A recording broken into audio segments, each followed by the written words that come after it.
Yeah, so here I am standing in front of the house I grew up in Newport, which is just a phenomenal small town here in the western part of the state. A town of about 5,000 people with a beautiful main street.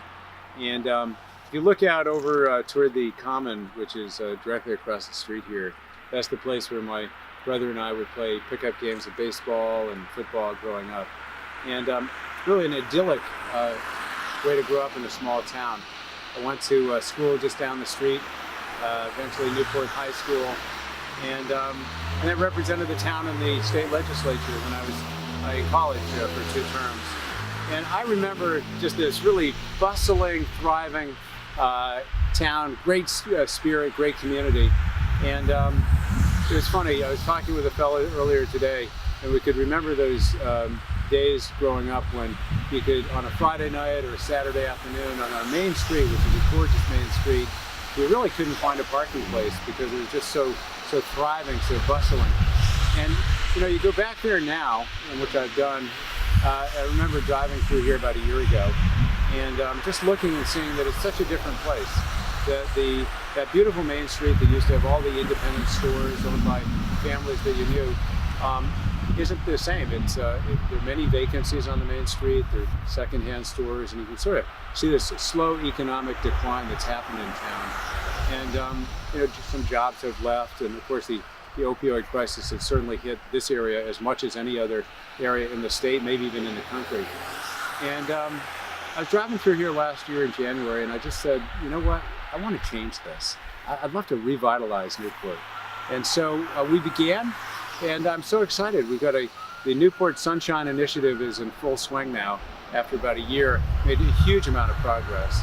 We've got everything from restoring an old mill, the old Ruger mill, as you come into town from the Sunapee direction.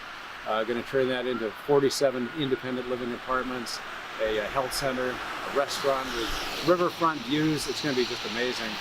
We've got a digital training program underway where we're training students in Newport on how to do web design and programming, so you can actually earn money doing digital work here virtually for companies in New York City and actually around the world.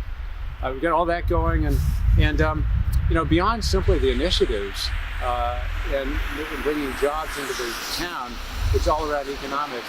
I also think there's a dynamic here that's really what I call the spiritual side. It's the idea of positive. It's creating a positive spirit, a positive ethos. It's a we can do it. And you know, the reason we call this the Newport Sunshine Initiative is that because Newport has historically had this name, this nickname, we're known as the Sunshine Town. And the reason that all developed was back in the 1930s, a vaudeville performer came here named Billy B. Van. He was up on the stage one day, and he said out to the audience, he goes, "Newport, it's the Sunshine Town. It's the town where the sun shines on both sides of the street." And that idea of the Sunshine Town is stuck. So here we are more than 80 years later, and it's still the Sunshine Town.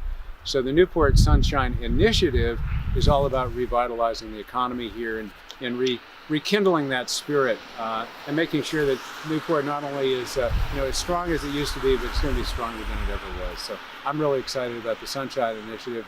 And I invite all to come to Newport and participate and join with us, because it's going to be a real exciting rebirth.